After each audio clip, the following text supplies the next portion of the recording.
नमस्कार, स्वदेश न्यूज देख रहे हैं आप और मैं हूं आपके साथ वागीशा। और बातें सितारों की में हर रोज हम आपको नए नए सितारों से मिलवाते हैं, सितारों की नगरी में लेकर चलते हैं। लेकिन आज जो सितारा है उन्हें आप अच्छे से जानते हैं। अच्छा, आपने टिल्लू नाम तो सुना ही होगा। जी हाँ, भाभी जी है घर के टिल्लू, जिनकी हम बात कर रहे हैं। और आज उन्हीं से हम आपको मिलवाएंगे। उनकी सीरियल्स के बारे में बात करें तो भाभी जी घर पर है से फेमस हुए सलीम जैदी, जो अपने निकनेम के लिए फेमस है टिल्लू।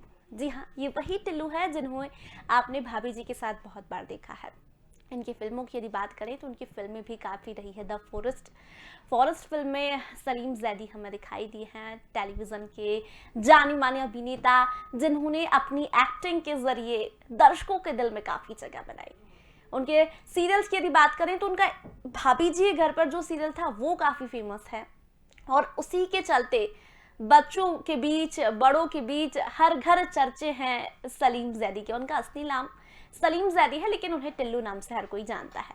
चलिए उनकी फिल्मों के बारे में आपको बता देते हैं। उनकी फिल्मों की यदि बात करें तो द फॉरेस्ट फिल्म उनकी रही है। और ऐसी कई फिल्में हैं जो उन्होंने की है सलीम जैदी ने। उनकी फिल्मों के बारे में हम आपको बता रहे हैं। द फॉरेस्ट फिल्म जो उनकी आई थी, और चलो ड्राइवर 2012 में आई थी, जिससे उन्होंने डेब्यू किया था इस इंडस्ट्री में। बड़े पर्दे पर भी फिल्में उन्होंने की है। भाभी जी है घर पर है, जो कि उनका टेलीविज़न का सीरियल है। और फिल्मों की यदि बात करें तो चलो ड्राइवर फिल्म उनकी रही है। वहीं बात करें तो द फॉरेस्ट फिल्म भी उनकी रही है। द फॉरेस्ट अर्जुन जो कि 2009 में आई थी, और 2009 के बाद द फॉरेस्ट फिल्म के बाद उन्होंने चलो ड्राइवर फिल्म की 2012 में। और उसके बाद छोटे पर्दे पर टिल्लू के नाम से फेमस हुए सलीम जैदी। चलिए उन्हीं से आपको मिलवाते हैं और उन्हीं से जानते हैं कि जब टिल्लू नाम से दर्शक उन्हें पुकारते हैं तो उन्हें कितनी खुशी मिलती है, क्योंकि हमें ही इतनी खुशी हो रही है। और बहुत कम कलाकार ऐसे होते हैं जो दो नाम से फेमस होते हैं, और ऐसे ही है सलीम जैदी और टिल्लू जी। सर, बहुत बहुत स्वागत है स्वदेश न्यूज पर आपका। बहुत बहुत धन्यवाद। हमने आपको भाभी जी घर पर ही देखा है, और ऐसे चेहरों को जब हम बिल्कुल लाइव देखते हैं तो एक अलग ही खुशी महसूस होती है। बहुत शुक्रिया। जैसा कि आपने कहा कि कितनी खुशी होती है, मुझे बहुत खुशी होती है। जैसे लोगों को देखकर आसमान में चांद को देख के खुशी होती है, इसलिए मैं कहना चाहता हूं कि जिस तरह से आसमान में एक चांद है, वैसे ही भाभी जी का टिल्लू चिरांद है, जो आप सबसे बहुत मोहब्बत करता है और मोहब्बत करता है। इसीलिए आज आप लोगों से बहुत सारी बातें करने आए हैं कि कैसे आखिर वो सीरियल तक पहुंचे और कैसे उनको ये नाम मिला। इस नाम के पीछे के बहुत सारे राज तो होंगे जरूरी, क्योंकि भाभी जी से तो बहुत मोहब्बत करते हैं। सर, बहुत सारी बातें करनी है, क्योंकि भाभी जी घर पर है, पेंडेमिक सिचुएशन चल रही है, तो घर में ही रह के लोगों को एंटरटेन कर रही है। तो मैं चाहती हूँ एक पॉजिटिव सा मैसेज, स्ट्रॉन्ग सा मैसेज इस पेंडेमिक सिचुएशन में टिल्लू दे सभी को। जी, अगर आप मैसेज की बात करती हैं तो वसुधा यहाँ पर ये कहना चाहता हूँ कि देखिए, हम मेहनत कर रहे हैं, शिद्दत से मेहनत कर रहे हैं इसलिए कि आपके चेहरे पर मुस्कुराहट आ सके। क्योंकि चेहरे पर मुस्कुराहट रहेगी तभी लोग, जो ये कोविड-19 की वबा फैली हुई है जिससे लोग बहुत परेशान हैं, उस परेशानी को दूर किया जा सकता है। तो हम लोग कोशिश कर रहे हैं, हम लोग हैं, हमारे जैसे न जाने कितने कलाकार हैं जो कोशिश करते हैं कि आपके चेहरे पर मुस्कुराहट बनी रहे। तो संदेश में ये देना चाहता हूँ कि जब भाभी जी घर पर है, जैसा शो आपके टीवी पर आता है, तो घर से बाहर मत जाइए, घर पर रहिए, और जहाँ की जो सरकार कहती है उसका पालन कीजिए, क्योंकि जान है तो जहान है। रही बात एंटरटेनमेंट की, तो भाभी जी घर पर हैं, हमेशा आपका एंटरटेनमेंट करता रहेगा। बिल्कुल सही कहा सर आपने। लेकिन एक और राज सभी लोग जानना चाहते हैं, क्योंकि भाभी जी भी काफी फिट है, और भाभी जी घर पर है कि जितने भी कास्ट है वो सभी फिट नजर आते हैं, तभी उस सीरियल में है और काफी लंबे समय से है। तो इस सिचुएशन में आपने अपने आप को कैसे फिट रखा, पॉजिटिव रखा? एक्चुअली क्या होता है कि देखो वसीता, क्या है कि जिंदगी जो है कुदरत का दिया हुआ एक अनमोल तोहफा है, और मैं समझता हूँ कि हर इंसान तैयार रहना चाहिए हर सिचुएशन को फेस करने के लिए।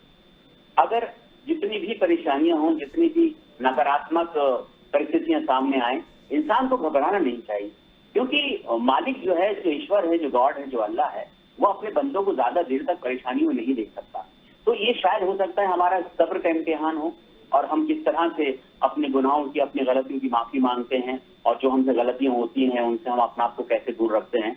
तो शायद ये ऊपर वाला इम्तिहान ले रहा हो, आज नहीं तो कल ये वबा दूर हो जाएगी, फिर से माहौल खूबसूरत बन जाएगा, बाहरें आएंगी, चारों तरफ कहकशाएं देखने को मिलेंगी।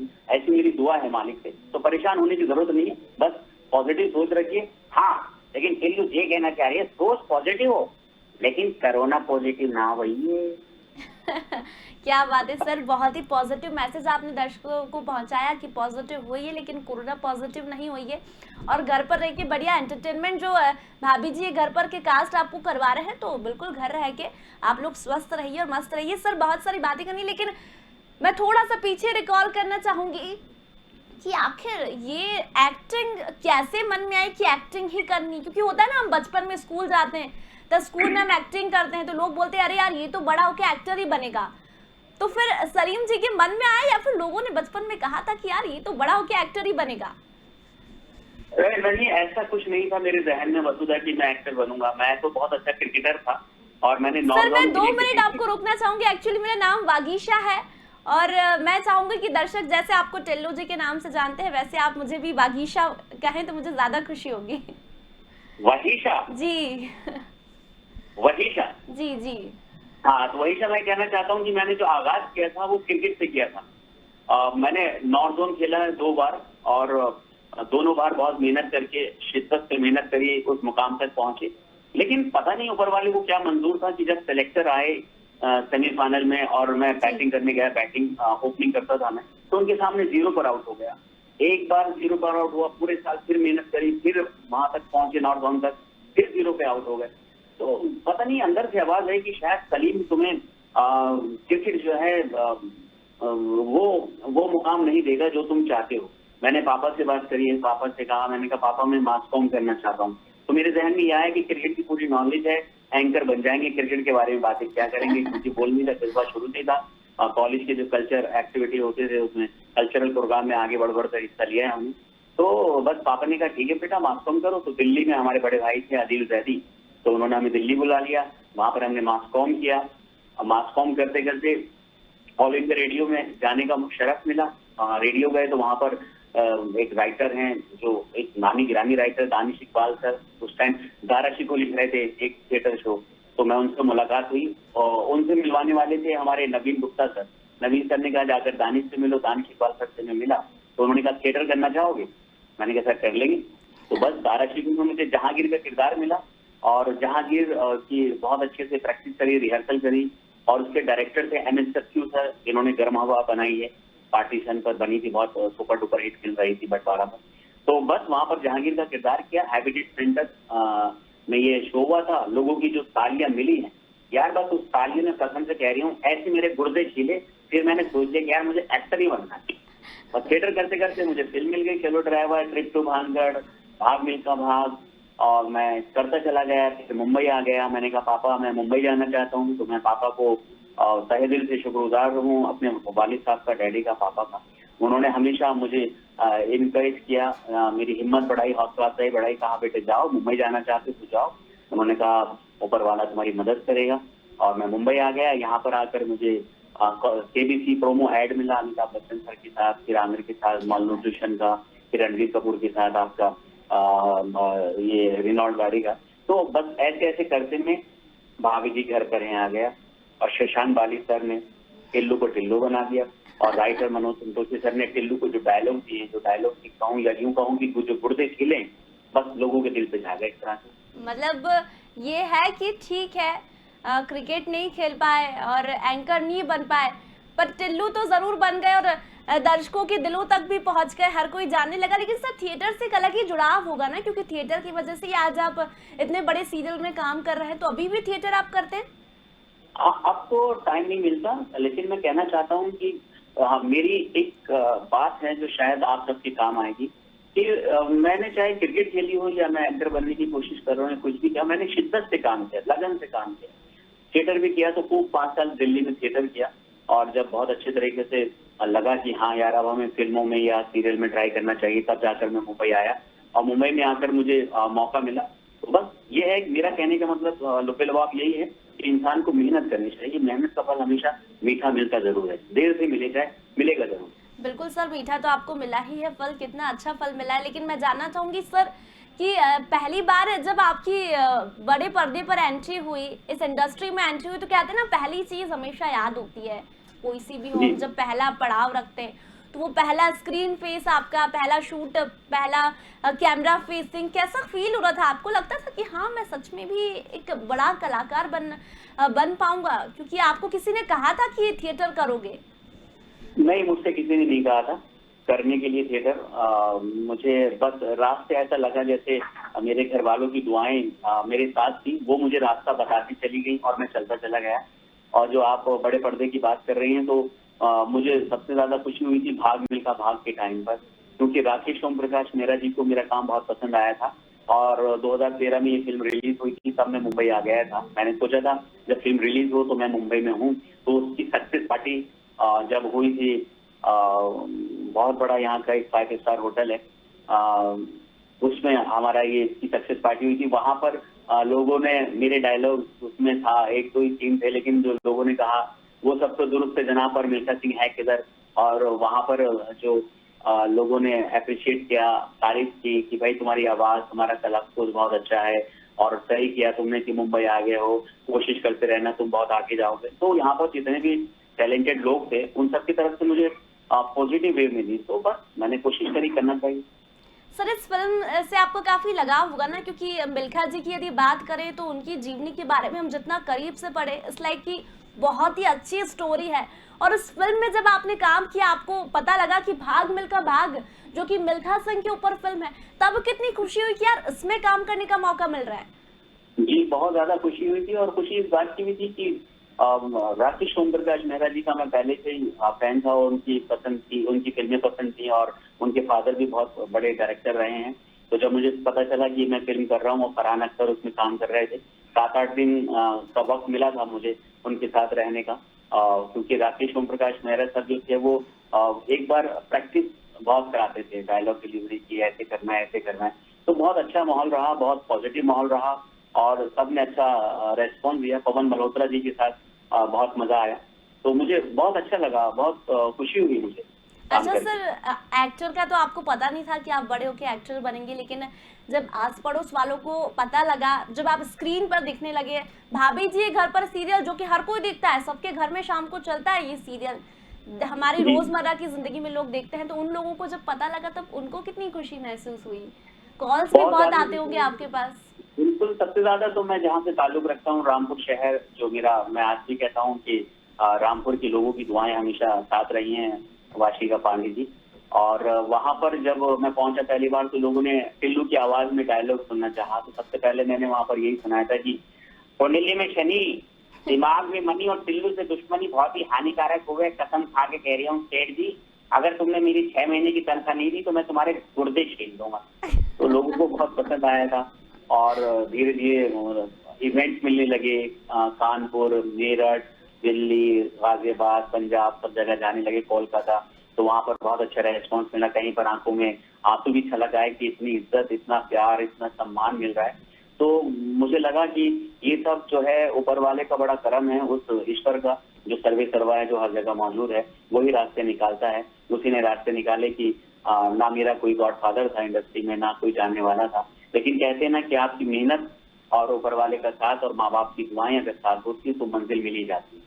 अच्छा सर, एक बात मैंने नोटिस की है, भाभी जी ये घर पर के जितने भी कास्ट है, हमने इससे पहले उन्हें देखा तो इतने पॉपुलर नहीं हुए थे, लेकिन इस सीरियल के बाद से, जैसा कि आपकी यदि बात करें तो आपने पहले कई फिल्में की, लेकिन जब इस सीरियल में आप आए तब आपको एक अलग ही पॉपुलरिटी मिली, तमाम कलाकारों को मिली, तो उसकी स्टोरी भी काफी स्ट्रॉन्ग है, और जो आप लोगों का जो मेल मिलाप है एक दूसरे के साथ में, आप लोगों की बॉन्डिंग है, वो कहीं ना कहीं स्क्रीन पर भी हमें दिखती है। सही पकड़े हैं, ये आप बिल्कुल सही पकड़े हैं। एक्चुअली क्या है कि जितने भी कलाकार हैं वो अच्छे एक्टर तो हैं ही, लेकिन इसके अलावा बहुत ही अच्छे इंसान हैं, बहुत अच्छा नेचर है सबका। और चाहे वो विभूति नारायण मिश्रा आसिफ भाई हों, या रोहित भाई तिवारी जी का किरदार कर रहे हों, या हमारी अनीता भाभी थी जो सोनिया जी थी, या अंगूरी जी हमारी शुभांगी जी हों, सक्सेना, टीका, अमल खान, प्रेम, जितने भी हैं, यहाँ तक कि हमारे पेलू वो तक लोगों के जहनों में रहते हैं कि बिना डायलॉग बोले ही वो सबकी गुर्दे छिल जाते हैं पर्ची निकाल कर। तो ये कहीं ना कहीं ऊपर वाले का करम है शो पर कि हर कैरेक्टर अपने आप में एक मुकाम रखता है, एक मंजिल रखता है, एक पहचान रखता है। ये बहुत बड़ी बात है कि हर किरदार लोगों को पसंद आता है।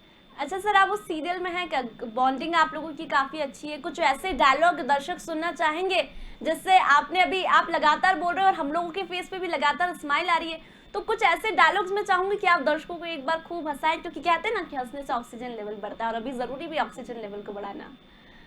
हाँ, इसमें सबसे ज्यादा तो इस टाइम हमारा जो टी कमल खान टिल्लू तीनों जो हम रायता फैलाते रहते हैं और सबके गुर्दे छीलते रहते हैं, बहुत ही हमारा टाइप के लौंडे हैं, मोहल्ले की छोरियों को छेड़ते रहते हैं। कभी वाशिका तुम भी आओगी साइड पर तो तुम्हें भी छेड़ेंगे, तुम्हें भी छोड़ेंगे, तुम भी छेड़ेगी। और इसके अलावा जो तिवारी के साथ जो टिल्लू के जो डायलॉग होते हैं वो लोगों को बहुत पसंद आते हैं। एक कसम खा के कह रही हूँ छेड़ जी, बहुत तपा बैठा हूँ, अगर तुमने मेरी 6 महीने की तनख्वाह नहीं दी ना तो मोहल्ले में बदनाम कर दूंगा। और हाँ, एक बात कान खोल कर सुन लो, धमकी नहीं दे रही हूँ, चेतावनी दे रही हूँ, अगर तुमने तनख्वाह न दी तो मैं अनीता भाभी को बता दूंगा कि तुम छुप छुप के अनीता भाभी को देखा करो। इसलिए टिल्लू कह रही है बड़े प्यार की इज्जत से तनख्वाह दे दो, वरना तुम्हारे गुर्दे पकड़ के लटक जाऊंगा, बहुत तपा बैठा हूँ। और टीका मलखान साथ में आएंगे, तीनों मिलकर तुम्हारी कुटाई मचा देंगे अलग। अच्छा ठीक है, तिवारी जी तो छुप छुप के देखते ही है अनीता भाभी को, लेकिन अगर टिल्लू जी को भाभी को छेड़ना है तो फिर टिल्लू जी कैसे छेड़ेंगे? एक्चुअली शो का जो मिजाज है उसमें जो भाभियां हैं उनसे हमारा एक भाभी माँ वाला प्यार है। हम उनको बहुत रेस्पेक्ट करते हैं। शो की खासियत है कि हर किरदार अपने हद में है, कोई हद को पार नहीं करता। बिल्कुल। अगर सक्सेना है तो भाभी माँ है हमारी। हम मोहल्ले के बहुत ही छिछोरे लौंडे हैं, लेकिन भाभियों के साथ बहुत रेस्पेक्ट, मतलब ये है कि भाभियों को रेस्पेक्ट देना है लेकिन मोहल्ले में आपको लड़कियों को छेड़ना है। हाँ, ये बिल्कुल। अच्छा सर, सेट पर आप होते होंगे तो फिर ऐसा होता है ना, कभी कभी कोई आपको छेड़ता होगा, फिर अचानक से आपके मुंह से कोई डायलॉग निकलता होगा कि ये ज्यादा परेशान नहीं करना, तब क्या निकलता है? बहुत वो चलता रहता है, हंसी मजाक मस्ती चलती रहती है। और ये जितनी भी तारीफ की जाए उतनी कम है। जो राइटर है मनोज संतोषी, वो लिखते इतना प्यारा है कि जब स्क्रिप्ट मिलती है तभी हमारी हंसी आ जाती है। और फिर डायरेक्टर शशांक बाली, राजन वागदरे सर जो भी हमारे शो से जुड़े रहे हैं, उन्होंने हमेशा अच्छा करने की कोशिश की है। तो कहीं ना कहीं एक्टर का भी आउटपुट रहता है, डायरेक्टर का भी आउटपुट रहता है और राइटर तो लिखी का है। तो जब मिलकर एक आता है सीन स्क्रीन पर तो लोगों को पसंद आता है। तो इसमें सभी की तारीफ की जाए। सर अब तो आपको जरूरत भी नहीं होती होगी ज्यादा रीडिंग करने, क्योंकि नेचुरल चीजें कुछ कुछ अब जो आप लोगों की बॉन्डिंग है वो कहीं ना कहीं हम ये कहें कि नेचुरल है। आप जो डायलॉग पढ़ रहे हैं वो कहीं ना कहीं नेचुरल भी आप लोगों के जहन से निकल ही जाते होंगे कि यार इसके बाद अब ये करना है। बिल्कुल सही कहा। यहाँ पर जो लाइन्स हमारी ऐसी होती हैं, स्क्रिप्ट हमारी ऐसी होती है कि हमें ज्यादा मेहनत करने की जरूरत नहीं पड़ती।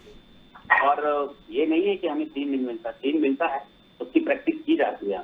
अब बाकायदा सीन आता है, उसकी स्टडी की जाती है, फिर रीडिंग होती है, फिर जाकर टेक होता है। सर आपका जो किरदार है उसको हर कोई जानता है और ऐसा किरदार है, आपने कहा कि बहुत बार आंसू भी झलक जाते हैं, क्योंकि इतनी पॉपुलैरिटी एक ही किरदार से बहुत कम कलाकारों को मिलती है। बड़े पर्दे पर काम करने के बाद अब हम ये कहें, ये तो नहीं कह सकते कि छोटा पर्दा बड़े पर्दे पर हावी है, लेकिन हाँ जो किरदार आप लोगों को मिलते हैं वो कहीं ना कहीं लोगों तक आसानी से पहुंच जाते हैं और लोग भी उस किरदार को याद करते हैं। लेकिन टिल्लू जी की यदि बात करें तो सर ऐसा और कोई किरदार जो आपको और करना पसंद है सीरियल में?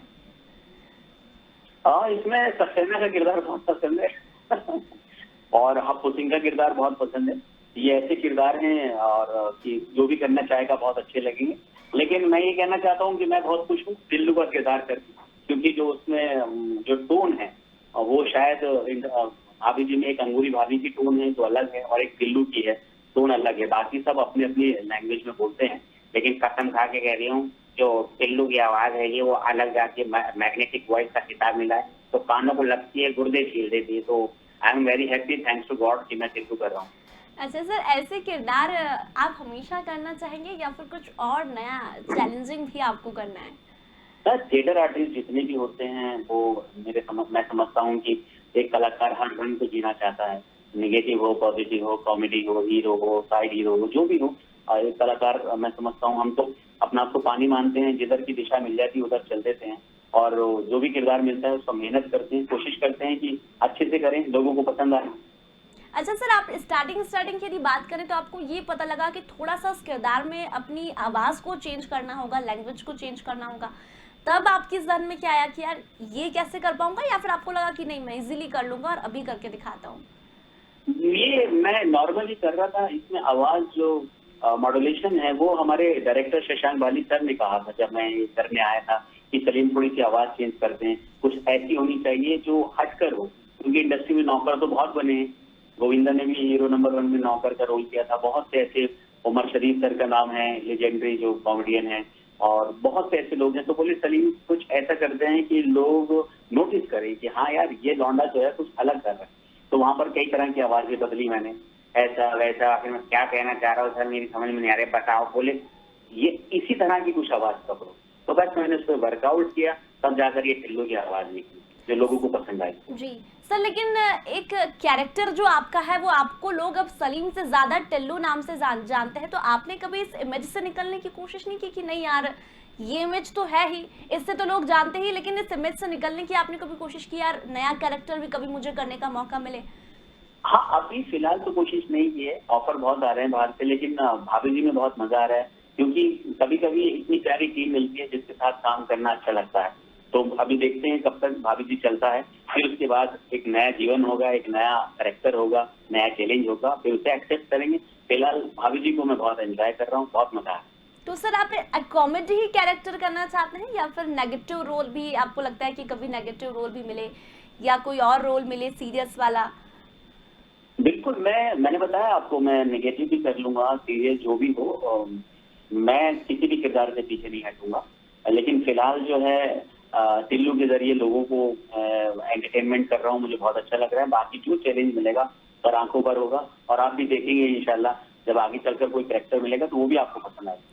अच्छा सर, हम ऑडियंस की यदि बात करें तो ऑडियंस भी काफ़ी अलग अलग होने लगी है। अभी वेब सीरीज़ की ऑडियंस अलग होती है, मेट्रो सिटीज़ की ऑडियंस अलग होती है, छोटे पर्दे की अलग होती है, फिल्मों की ऑडियंस अलग होती है। छोटे पर्दे की यदि बात करें तो दर्शक इसे हर रोज़ देखते हैं, और चूंकि वेब सीरीज़ की अब बात करें और ज़माना है वेब सीरीज़ का, वीडी यंगस्टर का, तो आपको लगता है वेब सीरीज़ से ज़्यादा पॉपुलरिटी मिलती है, यंग्स को ज़्यादा इसमें मौका मिलता है? देखिए, टीवी के माध्यम से आप रोजाना दिखाई देते हैं।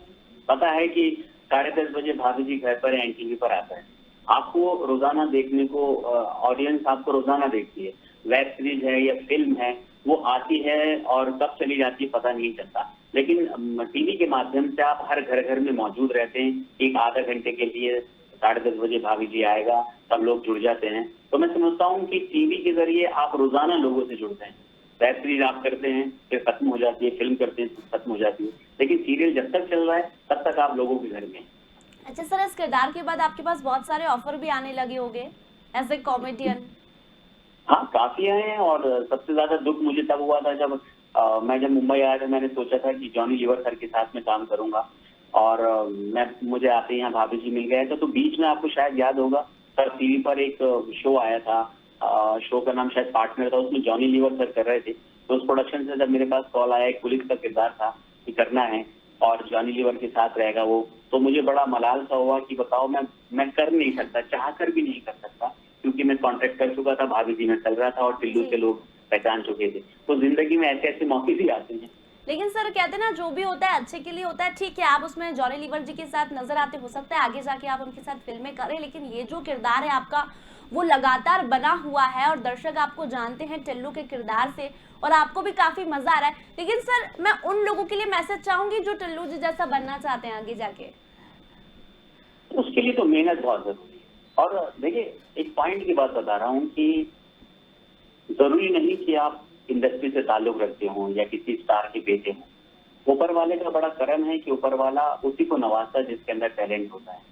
ये जरूर है कि टैलेंट देर से ही सही लेकिन चमकता जरूर है। चाहे वो नवाजुद्दीन का आप उदाहरण ले लीजिए, मनोज वाजपेयी ले लीजिए, बहुत से पंकज त्रिपाठी जी को ले लीजिए, देर से चमके लेकिन चमके जरूर, क्योंकि उनके अंदर टैलेंट था। स्टार के बच्चों को पहली बार में मौका मिल गया, 2 बार मिला, 4 बार मिला। बहुत से ऐसे बड़े कलाकार हैं जो गायब हो गए। तो मेरा ये मानना है कि ऊपर वाले ने किसी के साथ नाइंसाफी नहीं की है। टैलेंट और आपने अपना आप को इतना परफेक्ट कर लिया है तो आज नहीं तो कल आपको मौका मिलेगा। आप टिल्लू क्या, आपको दूसरा अमिताभ बच्चन की इंडस्ट्री के बन जाएंगे, बशर्ते कि आप अच्छे से मेहनत करते हैं। अच्छा सर, बहुत सारे ऐसे भी कलाकार होते हैं जो अपने मनपसंदीदा कलाकार के साथ काम करना चाहते हैं, तो टिल्लू जी भी अब ऐसे किरदार बन गए हैं जिसके साथ आजकल के यंगस्टर काम करना चाहेंगे। तो जाते जाते मैं चाहूंगी कि टिल्लू जी अपने अंदाज में उन लोगों को एक मैसेज दे दे कि अगर उन्हें टिल्लू जी जैसा बनना है तो क्या करना पड़ेगा। ऐसा है भैया, अगर तुम्हें टिल्लू जैसा अदाकार बनना है तो सबसे पहले तो तुम थिएटर के गुर्दे चीरो, लाइफ में रायता फैलाते रहो। और हाँ, दूसरी बात यह है कि जिंदगी में कोई भी इंसान ऐसा वैसा मिले तो उसे ऑब्जर्व करो, कुछ उससे टैलेंट सीखो। और कसम खा के कह रही हूँ, फिल्में देखने का शौक होना चाहिए, न्यूज़पेपर पढ़ने का शौक होना चाहिए, क्योंकि जबान पे जितनी धार होगी उतने अच्छे अल्फाज होंगे, जितने अच्छे अल्फाज होंगे उतनी अच्छी अदायगी होगी, जितनी अच्छी अदायगी होगी लोग उतना पसंद करेंगे, और लोग पसंद करेंगे तो तुम दिल में जगह बना जाओगे, और दिल में जगह बना जाओगे तो मीडिया तुम्हारे आसपास घूमेगी, और जब मीडिया आसपास घूमेगी तो कोई खूबसूरत सी छोरी से तुम्हारी शादी हो जाएगी। क्या बात है। लेकिन सभी लोगों को कहना चाहूंगी कि अभी तो आप लोग भाभी जी घर पर देख ही रहे और देखते रहिए। अगर ऐसे किरदारों को आप देखना चाहते हो और एंटरटेनमेंट आपको पूरा चाहिए तो टिल्लू जी को भी देखिए और सारे कलाकारों को देखिए। लेकिन एक बात वो आप लोगों को बोल रहे हैं कि वो सीरियल में लड़कियों को छेड़ते हैं लेकिन असल जिंदगी में नहीं छेड़ते। सर बहुत बहुत धन्यवाद स्वदेश न्यूज से जुड़ने के लिए और बातें सितारों की में इतनी सारी बातें करने के लिए। तो इन्हें तो आपने देखा ही है, भाभी जी घर में रोज आप लोग देख रहे हैं। टिल्लू के किरदार में भाभी की बहुत रेस्पेक्ट करते हैं, लेकिन किरदार ही है, क्या करें, लड़कियों को छेड़ना पड़ता है, इसी से आप लोगों को एंटरटेन करते हैं। तो चलिए बातें सितारों की में फिलहाल इतना ही, जल्दी लौटेंगे एक नए सितारे के साथ। देखते रहिए स्वदेश न्यूज। नमस्कार।